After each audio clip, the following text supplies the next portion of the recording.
and it is going to be recording. Okay. Started the webinar. All right, we already have 10 participants. That's exciting.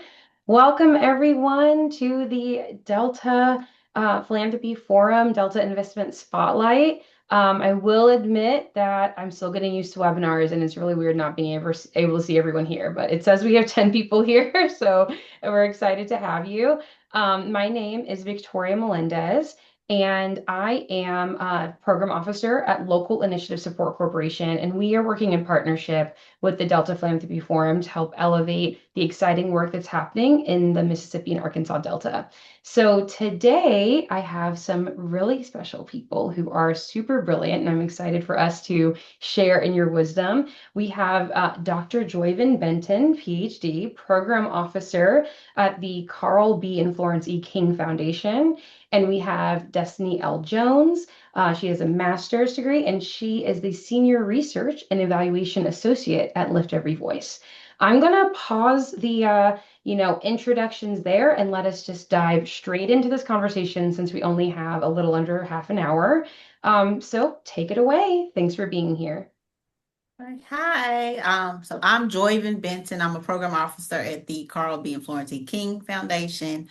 I serve the Arkansas Delta. The Carl B. and Florence E. King Foundation serves it's in Dallas, Texas, serves the North Texas area as well as West Texas, and then the Arkansas Delta, which I proudly get to work and serve the people of the Arkansas Delta. I'm so excited to be here with Destiny of the Realize Power organization. She's going to talk to you more about the organization, the work that it's doing here in the Mississippi and Arkansas Delta. Uh, for myself, I am excited about this because I've been able to really see firsthand the type of work that they do for the King Foundation. Capacity building is a priority for us.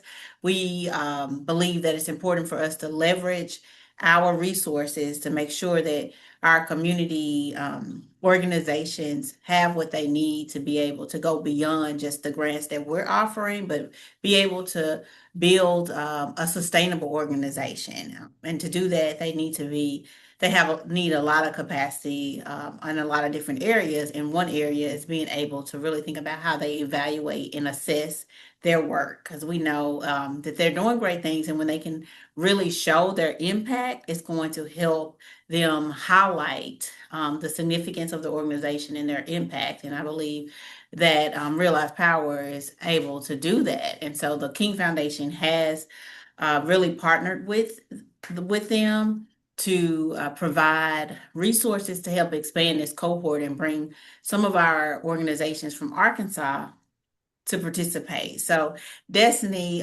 we're excited to learn more. Can you jump in first? Kind of tell us a little bit about yourself and what brought you to this work, and then really dive in deep about Realize Power and organization and where you started and where you are now. Yes, thank you. Thank you. Hi, everyone. Also getting used to the webinar platform, but just want to say thank you for just having me here. I am Destiny Jones. I serve as a Senior Research and Evaluation Associate at Lift Every Voice, Evaluation, Research, and Strategy. We work with different types of partners, philanthropic partners, communities, and nonprofits. Just to shift power in evaluation strategy and philanthropy, so that those who are closest to the work have greater voice and influences over the decisions that are made. And Realize Power is an initiative that we house at Lift Every Voice. Particularly the Realize Power Leadership Program, which is so near and dear to my heart because I like to consider myself a daughter of the South. I was born and raised in Mississippi, so just being able to have a program that provides capacity building to nonprofit leaders in a state that I call home is extremely important to me. Realize Power Leadership Program is a 4-month capacity strengthening program, and it's really geared towards nonprofit leaders who work directly with communities.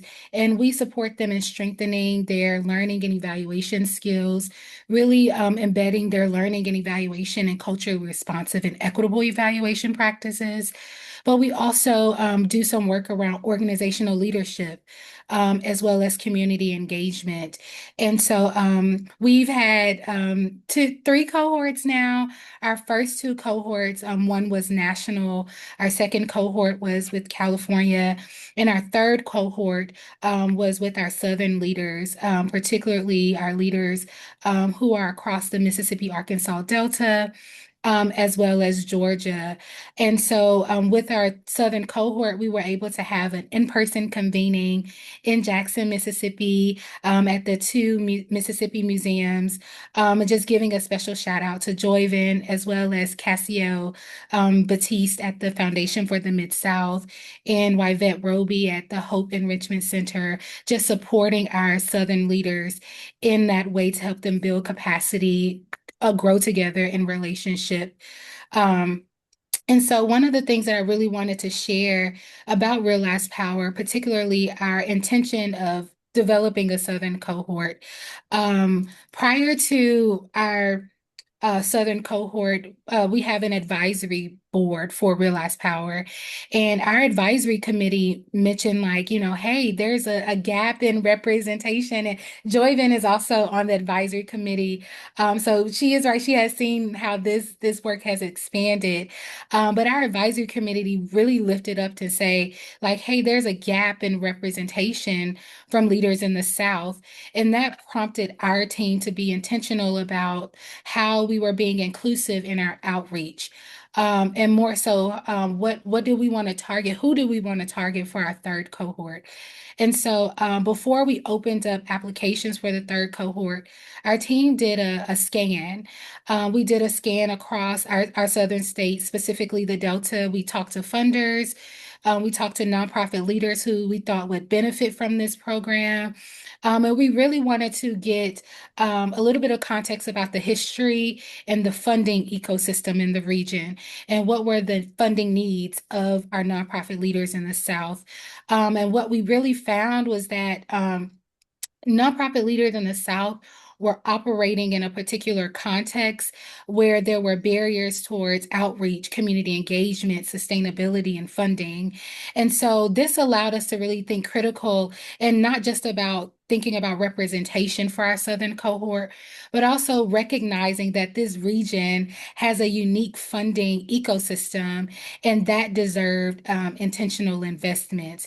And because Lift Every Voice really focused on evaluation and learning and that organizational leadership piece, we really thought strategically about how we can bring this program to the South where they felt like this program would be beneficial to their unique needs. And so I'll pause right there, just in case you have any follow-up questions, Joyvin. Yeah, Destiny, can you just give a little bit, a brief example of what the cohort, how many people are in the cohort, how long is the program, and what are some of the topics that they're diving in or they're engaging in? Yeah, sure. So for our Southern cohort, we had 10 nonprofit leaders who went through a 4-month program. The program started off with an in-person convening where there was a keynote speaker. And before we even got into talking about evaluation, talking about our community needs, we started off with the leaders themselves. So our keynote was really about transformational leadership, how the leaders were really centering themselves in their work and how they could really fill their cups up before trying to engage with communities. And then the program really went on to thinking about what is the history of philanthropy and how is that history centered in the South. We had an evaluation one-on-one module. We had a culturally responsive and equitable evaluation module. We talked about positionality and bias. And we also talked about how our nonprofit leaders can create cohesive teams that allows them to be able to work in collaboration with their community members. So there was a lot of different evaluation components, healing and leadership components, but also really thinking about how are they really engaging with philanthropic partners and showing their impact as well. One of the things that I really love about Realize Power is that we have a funder panel. So our leaders who are part of the program got to have direct communication in person with funders about, what is they need right now to get it right. What are some of the resources that are available to them that they might not be aware of? But also, what is philanthropy looking for? And what is philanthropy really thinking about in terms of equitable partnerships with nonprofit leaders? So there's a variety of topics that we go through. But the goal is that our nonprofit leaders can take all of these learnings and apply it in real time. And I'll, Yeah. I'll stop right there. Yeah, that's important. So, I mean, they're getting this information. From your experience working with these organizations, really learning about the organizations and the leaders of these organizations, what did you find out about how they are viewing sustainability, and what does that mean at this moment for nonprofits, specifically in the South or the Arkansas Mississippi Delta? Yeah, that's a good question. Mhm. So from what we learned from the nonprofit leaders that we have worked alongside is that sustainability is about giving organizations the resources, the relationships, the infrastructure, and the flexibility for them to keep doing their work. Is not just simply helping them get through the next grant period or giving them a one-time resource of funding. It's really about really helping them build those relationships in a way that they can have equitable partnerships with their funding partners.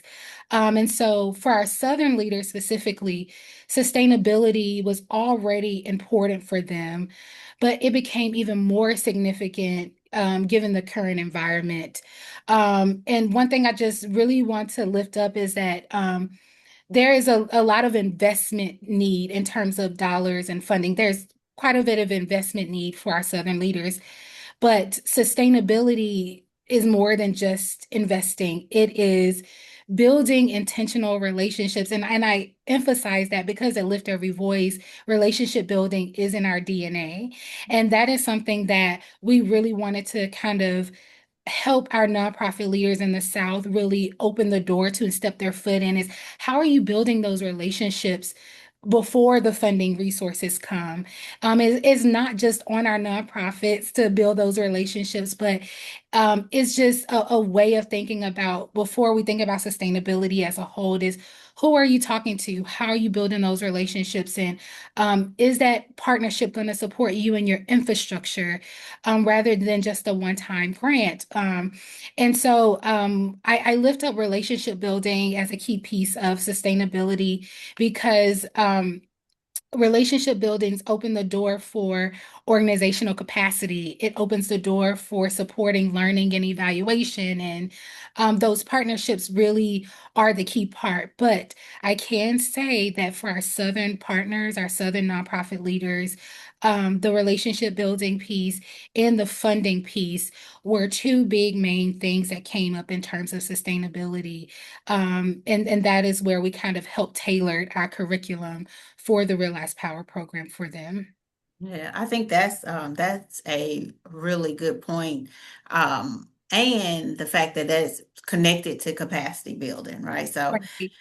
I guess I'm really interested in, you made a statement about that, the relationships, helping them understand how to build the relationships, and it starts before, the grant opportunity. And I would love to hear a little bit more about the capacity building for these organizations and specifically around that too. Like, how are y'all helping them identify those different areas that they could increase their capacity in order to really help build a more sustainable organization?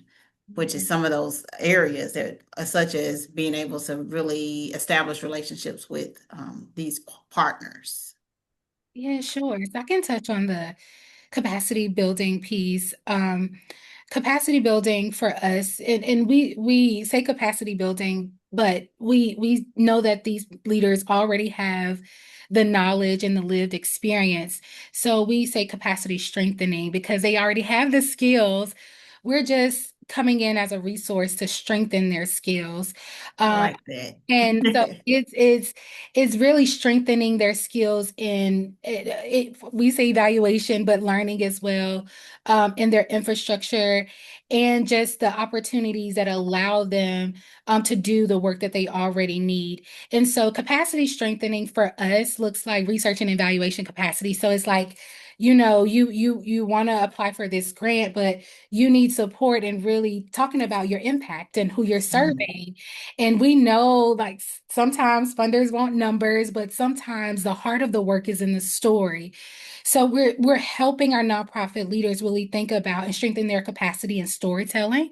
So we had a storytelling module as well. We help them to think about their learning strategies. Are they highlighting their values? Are they highlighting more than just their metrics, but their deep impact to where they can really show their philanthropic partners, like, this is what we've done, this is where we're going. And so when we think about capacity strengthening, it's really giving them the tools and the resources to put all of the great work they're doing together and present it in a good package to the philanthropic partners to say, like, hey, this is where we feel like we can need your support. And I want to touch on the evaluation capacity, because a lot of the nonprofit leaders in the South are really doing a lot of on the boots, on the ground community work.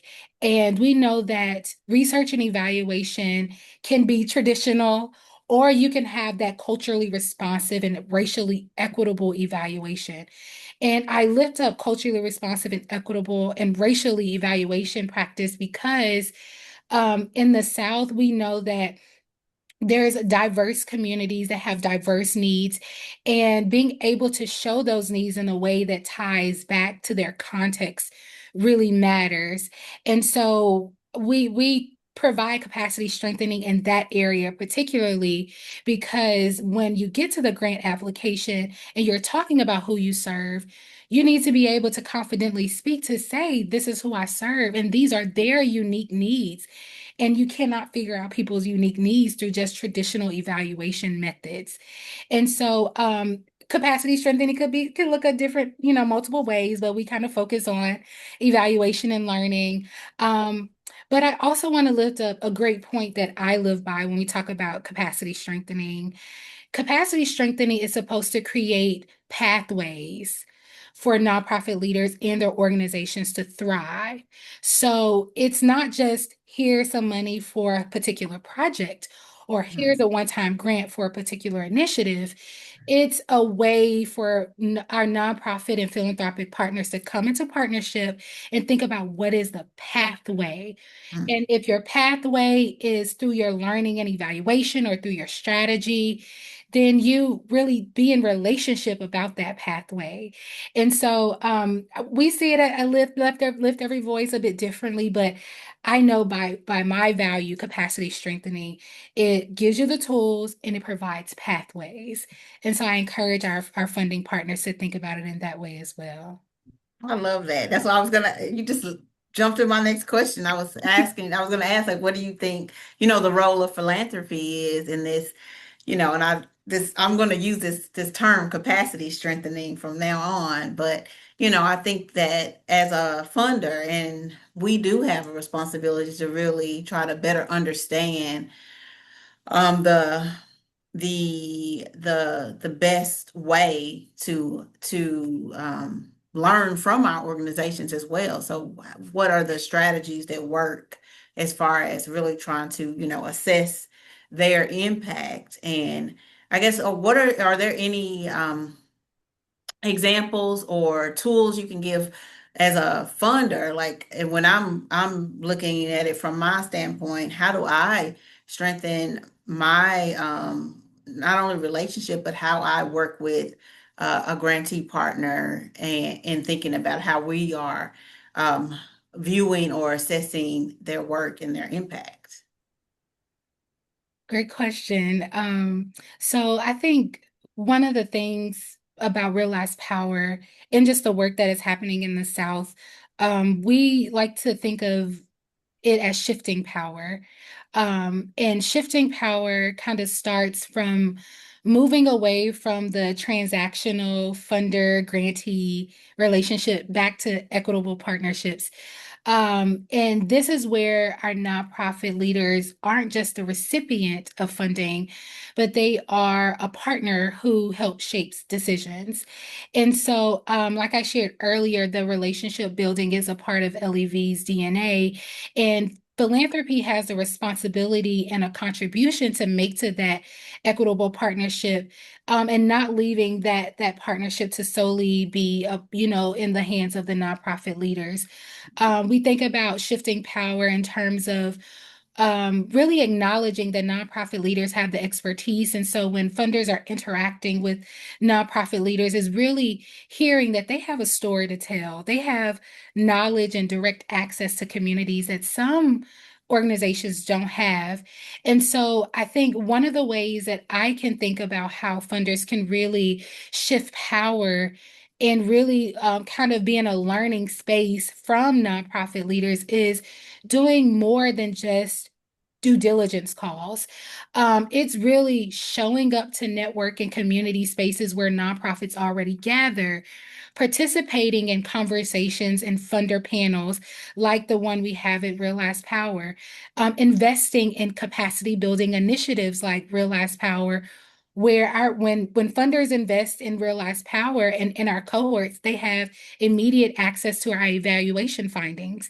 They have immediate access to what we're learning on the ground from our partners to support them in their own priorities and strategies. It's investing in conveners or facilitators that have trusted relationships with nonprofit leaders. And so when we think about shifting power, I want to think about it as you're building equitable partnerships with nonprofit leaders, but funders also have the responsibility to kind of also be a part of that relationship building piece and to be in the learner's seat for once and just really think about how can you learn. And you do that by respectfully showing up to spaces where nonprofits are already at and listening. And I love that. sometimes Mhm. we talk about taking a step up or a step back approach.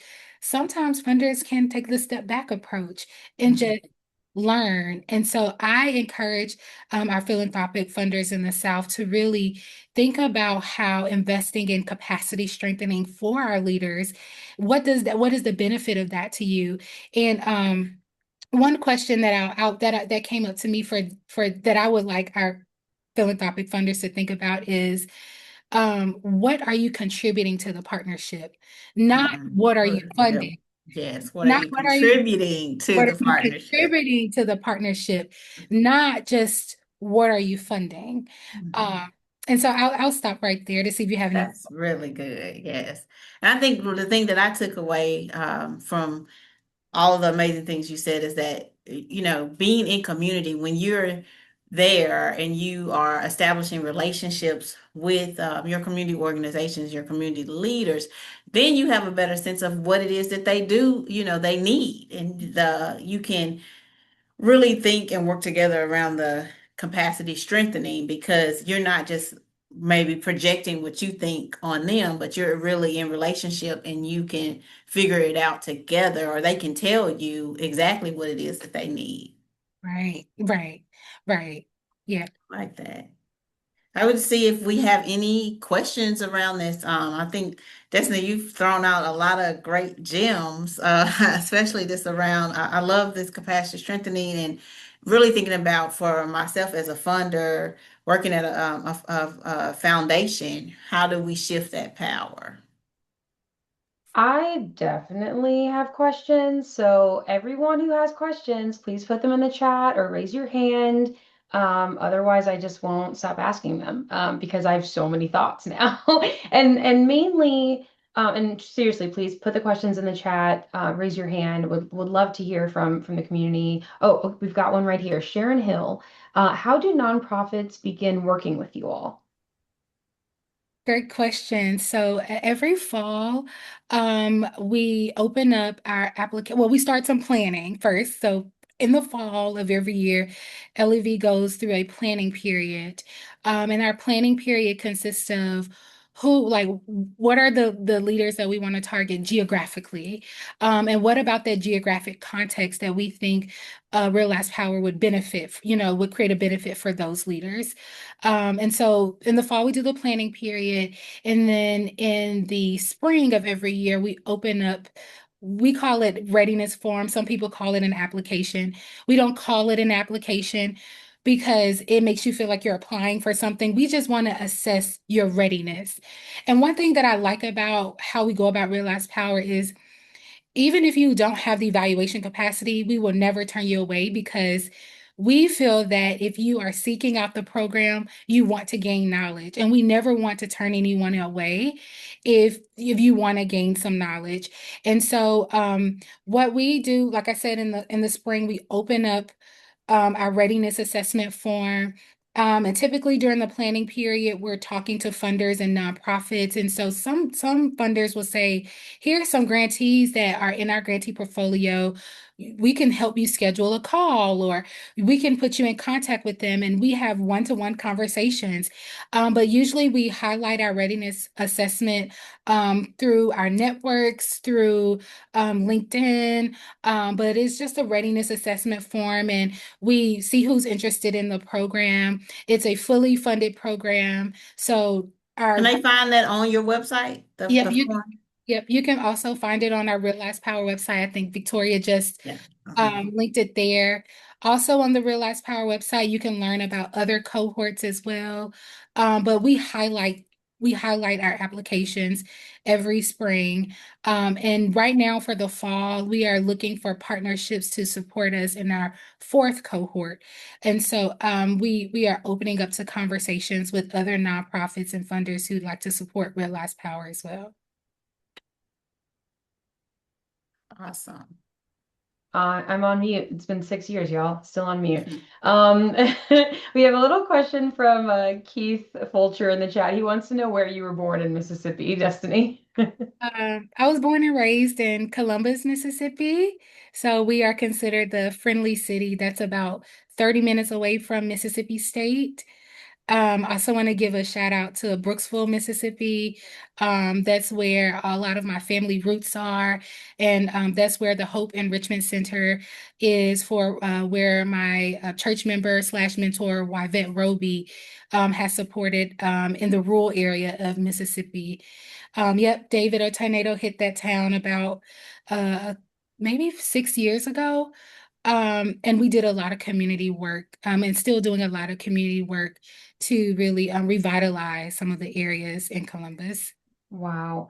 Well, that past few minutes have flown by really quickly. So we're going to ask this last question, and then we're going to do a couple parting shots. Do you work with any community foundations? Is something that Keith wants to ask. Yes, we do work with community foundations.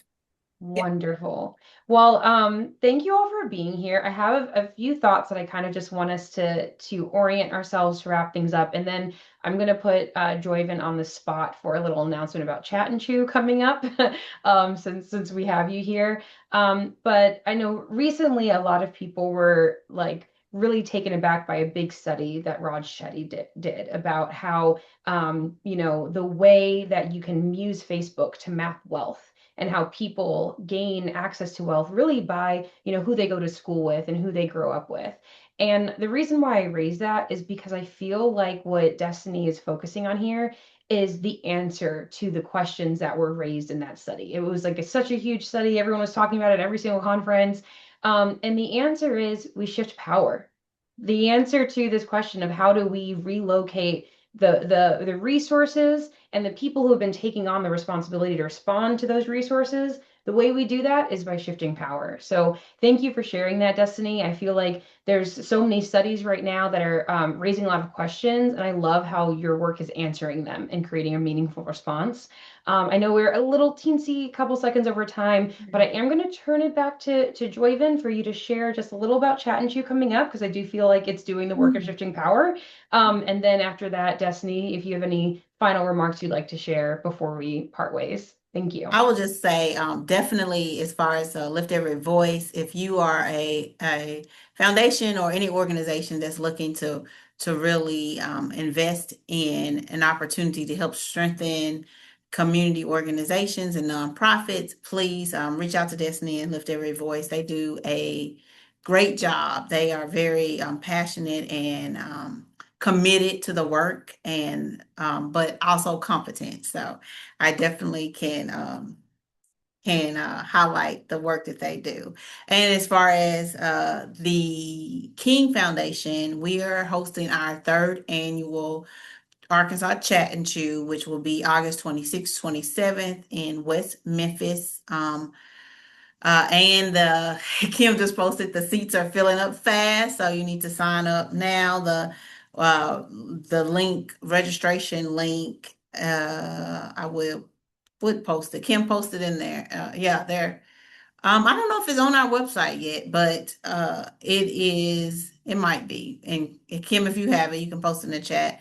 On day one is capacity opportunities um for organizations. So we'll have several workshops to help them. And then on day two, we bring in funders from across the state as well as national foundations. They will all be in attendance. And on day two, you have the opportunity to actually sign up to meet with these foundations. And day one, we're going to help get everybody prepared and get their pitches together. And then on day two, they can go meet with foundations. It's really around bringing awareness, exposure, and opportunity for the Arkansas Delta organizations to really create more funding opportunities and build pipelines, funding pipelines in the area. So we're really excited about that. Go to the website and learn more, sign up. Because yeah, it's this is the third year, and I guess the word is spreading like wildflower because we've never had such a boom in registration this early. It just opened last week, so Thank get you for on there. sharing that. And now, Destiny, any words you want to share? And also, thank you for putting your contact information in the chat. For anyone who's interested, feel free to reach out to Destiny. And thank you so much, Joyvin. Just wanted to reiterate that Lift Every Voice is always welcome to different types of partnership. Happy to hop on a call to discuss how we can support and work together. Like I mentioned, we're always looking for different philanthropic partners or nonprofits who want to support or invest in realized power. And so you can visit our website, or you can use my contact information, and we can set up just some time to do a coffee break or just a quick chat. Wonderful. Well, thank you all for being here. As a reminder, you just tuned into the Delta Investment Spotlight as part of the Delta Philanthropy Forum, and we'll be back in October with some exciting information from our education working group. So thank you, Joyfin. Thank you, the capacity building working group, and thank you, Destiny. This was wonderful, and I'm so glad we had this conversation today. Have a Thank you, great one. Destiny. Thank you. Thanks. Bye, everyone. Bye.